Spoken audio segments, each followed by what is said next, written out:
Je sortais de l'hôtel Le Meurice, aux côtés de Monsieur Dubois, mon patron. Lorsque j'ai remarqué une silhouette familière de l'autre côté de la rue, mon cœur a fait un bond, comme si je venais de tomber dans une eau glaciale. C'était Antoine, mon mari. Il se tenait près de son Audi noir, accoudé sur le capot, et nos regards se sont croisés pendant une fraction de seconde. Le temps s'est arrêté. Je l'ai vu se redresser lentement, j'ai vu sa main se figer sur la poignée de la portière, et je l'ai vu plisser les yeux, nous observant avec insistance. La distance entre nous était d'environ 30 mètres, mais j'ai eu l'impression de pouvoir déchiffrer chaque émotion sur son visage. De la surprise, de la suspicion. Ou peut-être, ai-je simplement imaginé qu'il y avait là autre chose, bien plus qu'une simple curiosité. Monsieur Dubois me parlait du rapport trimestriel, il me félicitait pour ma brillante présentation devant les investisseurs, mais je ne l'écoutais plus. Ces mots s'étaient transformés en un bourdonnement lointain, pareil au bruit des vagues derrière une vitre épaisse. Dans ma tête, une seule pensée pulsait, assourdissante et obsédante, que fait-il ici? Pourquoi maintenant? Et pourquoi, exactement à cet endroit? Marine, Marine, vous m'écoutez? La voix de Monsieur Dubois me ramena à la réalité. Je me suis brusquement tourné vers lui, affichant un sourire professionnel de façade. Oui, bien sûr, Monsieur Dubois. Pardonnez-moi, je repensais à la présentation. Vous parliez des chiffres du 3e trimestre. Il a hoché la tête, reprenant son monologue. J'approuvais machinalement, mais, du coin de l'œil, je continuais de surveiller Antoine. Il est monté dans sa voiture, mais n'a pas démarré le moteur. Il restait simplement assis là, et je sentais son regard braqué sur moi, tel un projecteur dans l'obscurité. Nous étions vraiment là pour le travail. Mon Dieu, j'avais même un dossier rempli de documents entre les mains. 3 heures de négociation avec des investisseurs potentiels, dans une salle de conférence au 5e étage. C'était une pièce étouffante, avec de grandes baies vitrées, où le café du distributeur avait eu le temps de refroidir pendant mes 2 heures de présentation. Je revoyais les visages tendus des messieurs du consortium européen, qui chipotaient sur le moindre chiffre. C'était le contrat le plus important pour notre entreprise. 12 millions d'euros pour le développement d'une nouvelle branche, et c'est moi qui l'avais décroché. Ils avaient signé l'accord préliminaire sur place, directement à la table des négociations. J'étais aux anges. En sortant, Monsieur Dubois m'avait serré la main. Il m'avait dit que j'étais un génie de la négociation, qu'il allait me recommander pour le poste de directrice adjointe. Il a même ajouté que ma prime serait si belle, que je pourrais m'acheter cette fameuse voiture dont je rêvais tant. Je riais, je me sentais pousser des ailes grâce à ce succès, je me croyais invincible. Et maintenant, il y avait ça. Antoine, garé en face de l'hôtel, à 14 heures, en plein jour de semaine. Il était censé être au travail, dans son entreprise de bâtiment, à l'autre bout de la ville. Merci pour votre excellent travail, Marine, déclara Monsieur Dubois en s'arrêtant près de sa Lexus argentée.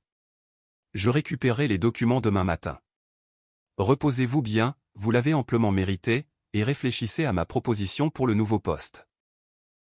J'ai hoché la tête, j'ai murmuré quelques mots de remerciement, puis je me suis dirigé vers ma propre voiture, garée du côté opposé. J'ai fait exprès de passer devant Antoine. Je lui ai fait un signe de la main, en simulant la surprise sur mon visage. Il a baissé sa vitre. Salut. Qu'est-ce que tu fais ici? J'ai fait un effort pour que ma voix paraisse légère et naturelle, même si mon cœur battait à tout rompre. Je passais dans le coin, et j'ai vu ta voiture, a-t-il répondu calmement, un peu trop calmement. J'ai décidé de t'attendre. Je me suis dit qu'on pourrait, peut-être, déjeuner ensemble. Oh, c'est adorable. J'ai élargi mon sourire. Mais j'ai déjà mangé sur le pouce, avec mes collègues, juste après nos négociations. Tu te rends compte, nous avons remporté un contrat de 12 millions. J'ai délibérément insisté sur les mots, collègues, et, négociations. Je voulais qu'il sache que j'étais ici pour le travail. Qu'il voie mon enthousiasme, ma joie face à cette réussite professionnelle. Félicitations, a dit Antoine. Dans sa voix, il n'y avait pas la moindre once de chaleur, juste une simple constatation des faits. Son visage, pourtant, restait amical, presque souriant. Dans ce cas, on se voit ce soir. D'accord, je dois encore repasser au bureau, pour finaliser des documents. Je l'ai embrassé sur la joue par la fenêtre ouverte, puis je me suis hâté vers ma voiture, sentant des sueurs froides couler le long de mon dos. Le soir venu, Antoine est rentré à la maison comme d'habitude, à 19 heures précises.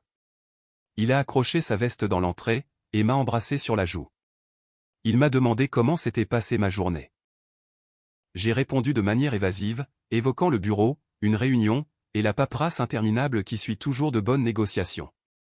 Je lui ai parlé du contrat, de mon stress avant la présentation, et de ses investisseurs pointilleux. Il a hoché la tête, m'a souri de ce sourire si familier, celui que je connaissais depuis nos 8 ans de mariage, puis il est allé dîner dans la cuisine. Aucune question sur l'hôtel, aucune allusion à notre rencontre de l'après-midi. Pas le moindre interrogatoire pour savoir qui était cet homme à mes côtés. Rien du tout. J'ai poussé un soupir de soulagement, sentant la tension quitter lentement mes épaules. Il n'avait eu aucun soupçon. Tout allait bien.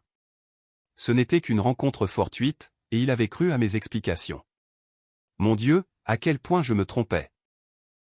Une semaine s'est écoulée. Une semaine ordinaire, paisible, rythmée par nos affaires courantes et la routine quotidienne.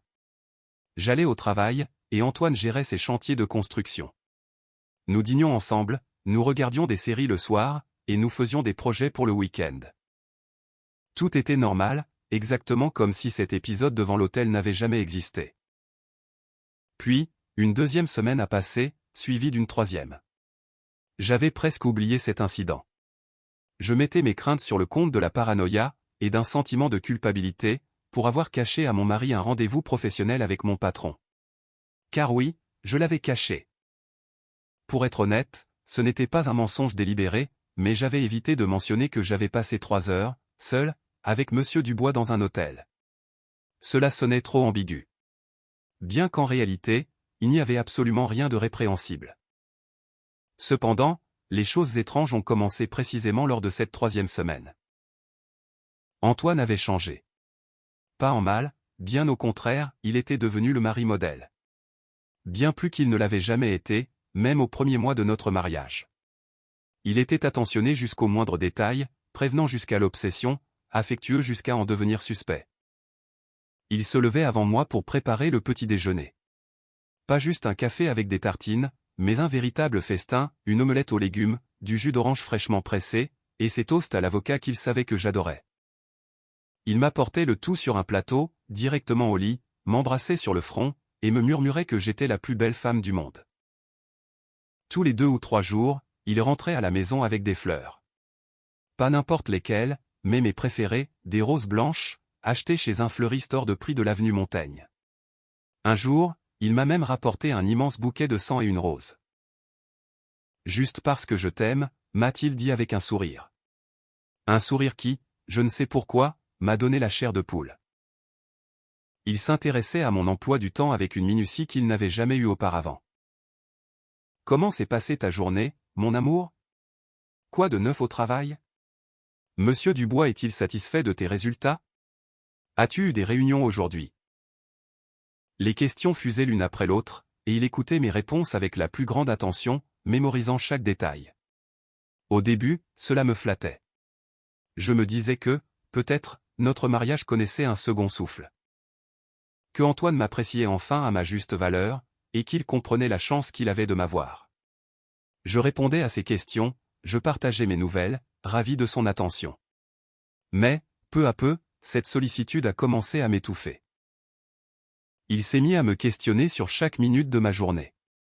Si je restais tard au bureau, ne serait-ce qu'une demi-heure, il m'appelait, « Tout va bien? Tu veux que je passe te chercher ?»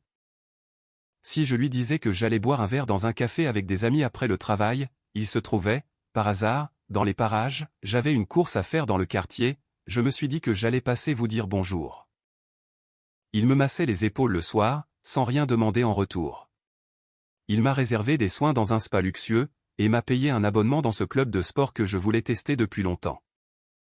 Il m'a même offert une robe de créateur, celle que j'avais repérée dans un centre commercial un mois plus tôt, mais que je n'avais pas les moyens de m'acheter. « Tu mérites le meilleur, » disait-il, en me fixant dans les yeux avec une intensité étrange. « Tu travailles tellement dur, tu t'investis tellement. Je veux que tu saches à quel point je te valorise. » Ma mère, à qui je m'étais plainte de cette attention démesurée, a simplement éclaté de rire. Marine, tu as perdu la tête? Toutes les femmes rêvent d'avoir un mari pareil, et toi, tu te plains.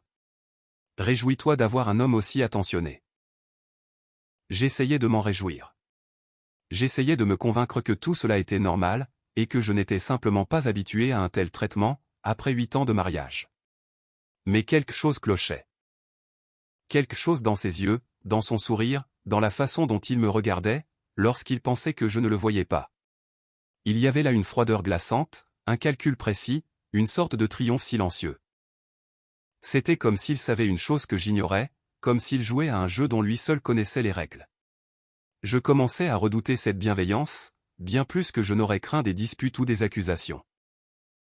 Et puis, le soir fatidique est arrivé. La soirée qui a tout fait basculer, et qui a transformé ma vie en un véritable enfer. C'était un jeudi ordinaire. Je suis rentré du travail à 18h30, épuisé par une longue journée de rapports et de réunions. Antoine était déjà là, alors qu'il rentrait habituellement plus tard. Il était assis sur le canapé du salon. Sur la table basse, devant lui, trônait une bouteille de Château Margaux, ce grand vin si cher, le même que nous avions bu pour nos 5 ans de mariage. À côté, se trouvaient 2 verres en cristal. Sur son visage flottait un sourire singulier. Ni joyeux, ni triste, c'était un sourire détaché, presque philosophique. Le genre de sourire qu'arbore un homme qui vient de résoudre un problème mathématique complexe, ou de remporter une brillante partie d'échecs. « On fête ça », a-t-il déclaré lorsque je suis entré dans la pièce, tout en retirant mes escarpins pour masser mes pieds douloureux. « Fêter quoi, exactement » ai-je demandé, sans comprendre, en me laissant tomber dans le fauteuil en face de lui. Le ton de sa voix avait quelque chose d'alarmant, quelque chose qui m'a immédiatement mise sur la défensive. La vie, la vérité, la justice. Il a versé le vin lentement dans les verres, sans me quitter des yeux. Ses gestes étaient mesurés, d'une lenteur presque rituelle. J'ai poussé un rire nerveux. « Antoine, tu me fais peur. Qu'est-ce qui se passe ?» Au lieu de me répondre, il a attiré vers lui son ordinateur portable, posé sur le canapé, et l'a ouvert. Après quelques clics de souris, il a tourné l'écran dans ma direction. Mon sang n'a fait qu'un tour. Sur l'écran, il y avait un dossier contenant des fichiers. Des dizaines de fichiers. Et la première photo que j'ai vue, lorsqu'il l'a ouverte, c'était Monsieur Dubois et moi, sortant de l'hôtel Le Meurice. C'était précisément cette rencontre, il y a 3 semaines. Il a cliqué à nouveau. Photo suivante, Monsieur Dubois et moi, attablés au restaurant italien Le Relais, il y a 2 mois. C'était ce fameux dîner d'affaires, après la signature du contrat avec les partenaires allemands. Un dîner dont je n'avais pas parlé à Antoine, car j'étais rentré tard, et j'avais menti en disant que j'étais retenu au bureau par des documents. Une autre photo, je monte dans la voiture de Monsieur Dubois, devant notre entreprise. C'était il y a 6 semaines. Ma voiture était au garage, et il m'avait raccompagné chez moi. Et encore, et encore, et encore. Des dizaines de clichés, pris au cours des 6 derniers mois. Chaque rendez-vous professionnel, chaque déjeuner de travail, chaque discussion sur le parking après le bureau. Tout était documenté, photographié sous différents angles, avec la date et l'heure soigneusement horodatées. J'ai engagé un détective privé, dès le lendemain du jour où je t'ai vu devant l'hôtel, a annoncé Antoine, d'une voix calme, presque triviale, en buvant une gorgée de vin. Je voulais en avoir le cœur net sur mes soupçons. Et tu sais ce que j'ai découvert? J'étais incapable de répondre. Une main glaciale, celle de la terreur, m'en serrait la gorge. Je tentais fébrilement de me rappeler si j'avais commis la moindre action répréhensible, lors de mes entrevues avec Monsieur Dubois. Mais non, absolument rien, nous avions travaillé, seulement travaillé. Tu ne couchais vraiment pas avec lui, a poursuivi Antoine. Il faisait défiler les photos, avec la minutie d'un chirurgien disséquant une grenouille en cours de biologie. Vous ne faisiez que travailler. Des négociations, des bilans, des projets. Le détective a tout vérifié. Même à l'hôtel, vous avez bien passé 3 heures. Dans la salle de conférence avec des investisseurs. Les témoins l'ont confirmé, et le réceptionniste a montré le registre des réservations. Tout est propre. J'ai poussé un immense soupir. Alors, Tout allait bien. Ce n'était qu'un terrible malentendu, un malentendu que nous allions dissiper à l'instant. J'ai ouvert la bouche pour parler, pour m'expliquer, pour m'excuser de lui avoir caché ses rendez-vous. Mais il a levé la main, m'arrêtant net. Mais, tu vois, ma chérie. Il a fait une pause, savourant chaque syllabe, et ses lèvres se sont étirées en un sourire qui m'a glacé le sang. Pour ta réputation, ce qui s'est réellement passé n'a strictement aucune importance. La seule chose qui compte, c'est ce que les autres verront. Je n'ai pas compris. Mon visage devait exprimer une totale incompréhension, car il a eu un petit rire bref, dénué de joie, presque sinistre. J'ai préparé mon coup pendant 3 semaines, Marine. 3 semaines à planifier le moindre détail. J'ai créé un compte anonyme sur les réseaux sociaux. J'y ai rédigé une enquête complète, racontant comment une jeune employée ambitieuse entretient une liaison avec son patron marié. Dans le seul but de booster sa carrière. J'ai soigneusement sélectionné les photos. Le détective a fait un travail remarquable, les angles de prise de vue sont tout simplement fabuleux. Chaque poignée de main ressemble à une caresse intime. Chaque discussion innocente sur le parking ressemble à des adieux entre amants. Regarde celle-ci. Il a pointé du doigt une image où Monsieur Dubois effleurait mon épaule. En réalité, il me montrait simplement un oiseau perché sur un arbre. Tu t'en souviens? Mais sur la photo, cela ressemble à un geste d'une profonde intimité. J'ai commencé à avoir la nausée. Antoine, qu'est-ce que tu as fait? Rien, pour le moment. Il a haussé les épaules, en se versant à nouveau du vin. La publication est prête. Les photos sont retouchées. Le texte est finalisé. L'histoire d'une famille brisée, d'un mari trompé, et d'une employée sans morale qui couche avec son supérieur pour obtenir une promotion. C'est touchant à en pleurer. Les gens raffolent de ce genre de drame, n'est-ce pas? Surtout lorsqu'il y a des preuves à l'appui. Tu n'oseras pas, ai-je murmuré, sans y croire moi-même. Oh que si, j'oserais. Demain matin, à 8 heures précises, cette publication apparaîtra sur plusieurs grands groupes locaux. À 9 heures, des milliers de personnes l'auront vue. À midi, des dizaines de milliers. Tes collègues, tes parents, mes parents, nos amis communs. Tout le monde verra qui tu es vraiment. J'ai bondi de mon fauteuil. Mais c'est un mensonge. Je n'ai absolument rien fait. Tu viens toi-même de dire que le détective l'a prouvé. Et qui prendra la peine de vérifier, une fois que le scandale aura éclaté? Antoine s'est levé à son tour, et s'est approché tout près de moi. Les gens croient ce qu'ils voient, Marine. Ils verront ces photos, ils liront cette histoire convaincante, et ils tireront leurs propres conclusions. Plus tard, bien sûr. La vérité finira peut-être par éclater. Dans 1 mois, ou dans 2. Mais que restera-t-il de ta réputation, d'ici là? Que restera-t-il de ta carrière? Et de tes relations avec tes parents?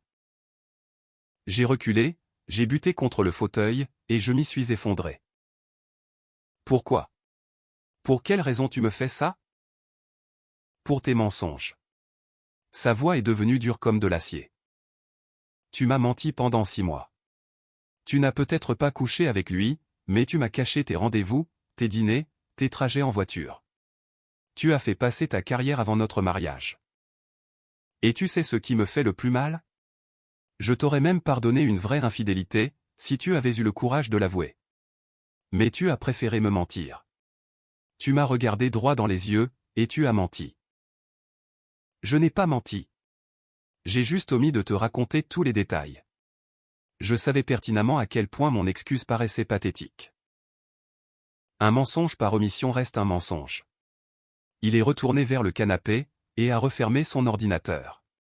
Et maintenant, tu vas en payer le prix. Je n'ai pas fermé l'œil de la nuit. Je l'ai supplié, j'ai pleuré, j'ai hurlé, je l'ai menacé d'appeler la police. Mais il est resté aussi imperturbable qu'un serpent prêt à mordre. Essaie donc d'aller voir la police. Je n'ai commis aucun acte illégal. Toutes les photos sont authentiques. Le texte n'est que l'expression de mon opinion personnelle. C'est la liberté d'expression, ma chère. Le lendemain matin, j'ai été réveillé par la sonnerie de mon téléphone. C'était ma meilleure amie, Sophie, et sa voix tremblait. Marine, dis-moi que ce n'est pas toi. Je t'en supplie, dis-moi que c'est une horrible erreur. J'ai ouvert ma page sur les réseaux sociaux. 23 appels en absence, 147 messages privés, 306 notifications. J'ai cliqué sur les premiers messages. Ils contenaient un lien vers une publication, postée sur un grand forum de la ville. 7000 vues en 40 minutes. 400 commentaires. 80 partages. Le titre disait « Une jeune arriviste détruit la famille de son patron pour obtenir une promotion. L'histoire d'une trahison. » En dessous, il y avait les photos. Exactement les mêmes images que j'avais vues sur l'ordinateur d'Antoine. Et puis, il y avait le texte. Mon Dieu, ce texte! Antoine l'avait rédigé du point de vue d'un citoyen indigné, devenu le témoin accidentel d'une liaison immorale. Chaque détail factuel était vrai, les dates, les lieux, les circonstances. Mais le contexte, l'interprétation, les conclusions. Tout avait été empoisonné par le venin du mensonge. À 9 heures du matin, ma mère m'a appelé. Elle pleurait au téléphone, me demandant « Comment as-tu pu faire une chose pareille? Qu'est-ce que ton père et moi avons raté, pour que notre fille brise un mariage ?» J'ai tenté de m'expliquer, mais elle refusait de m'écouter. J'ai vu les photos, Marine. Je ne suis pas aveugle. À 9h30, ce fut au tour de Monsieur Dubois de m'appeler. Sa voix était glaciale. Venez immédiatement dans mon bureau. Je suis arrivé au travail sous les regards enviés de mes collègues. Ils m'observaient avec dégoût, avec pitié ou avec curiosité morbide, tout en chuchotant dans mon dos. Dans l'ascenseur, 2 employés sont sortis de manière ostentatoire, pour ne pas avoir à voyager avec moi. Monsieur Dubois m'a reçu debout. Son visage était terreux, et ses yeux cernés de poches sombres. Ma femme m'a fait une scène ce matin, à 6 heures. L'une de ses amies lui a transféré cette publication. Elle exige le divorce, et elle a déjà contacté son avocat. Est-ce que vous réalisez ce que vous avez fait? Mais je n'ai rien fait, ai-je hurlé. Tout ceci est un tissu de mensonges. C'est mon mari. L'identité de la personne qui a fait ça m'importe peu, m'a-t-il coupé sèchement. La seule chose qui compte, c'est que l'entreprise ne peut absolument pas se permettre un tel scandale. Nos partenaires nous appellent déjà pour poser des questions, nos clients s'inquiètent. Je me vois dans l'obligation de vous demander de rédiger votre lettre de démission, dès aujourd'hui. Mais c'est profondément injuste. La vie est injuste. Il m'a tendu une feuille de papier et un stylo. Écrivez. Et n'espérez pas obtenir de lettre de recommandation de ma part. J'ai signé ma démission d'une main tremblante. Je n'avais pas d'autre choix. Le soir, je suis rentré dans un appartement vide. Antoine avait emporté toutes ses affaires. Sur la table de la cuisine, il y avait une enveloppe. À l'intérieur, j'ai trouvé la copie d'une demande de divorce, avec pour motif adultère. Le dossier comprenait les rapports du détective privé, les photographies, des captures d'écran de ses échanges avec son avocat concernant le partage des biens. Il y avait aussi un mot, rédigé avec son écriture soignée, sur un luxueux papier à lettres. Tu me verseras la moitié de nos biens, par décision du tribunal. Un expert a déjà évalué ma part. Tes parents connaissent désormais toute la vérité. Les miens aussi. Nos amis communs ont fait leur choix. Je te souhaite bonne chance pour construire une nouvelle vie, sans travail, sans réputation, et avec l'étiquette de la maîtresse collée au front. Tu voulais faire carrière? Profite bien du résultat. Je me suis laissé glisser sur le sol, serrant ce bout de papier contre ma poitrine.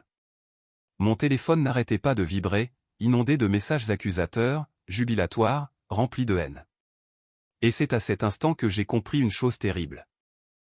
Même lorsque la vérité finirait par éclater, plus personne ne me croirait. La boue, une fois jetée, ne s'efface jamais totalement. Antoine le savait parfaitement, et il m'avait détruite d'un seul coup fatal, sans jamais enfreindre la moindre loi. La vengeance n'a pas besoin d'être illégale pour être dévastatrice. Parfois, il suffit simplement de raconter la vérité, de telle manière qu'elle prenne l'apparence du pire des mensonges.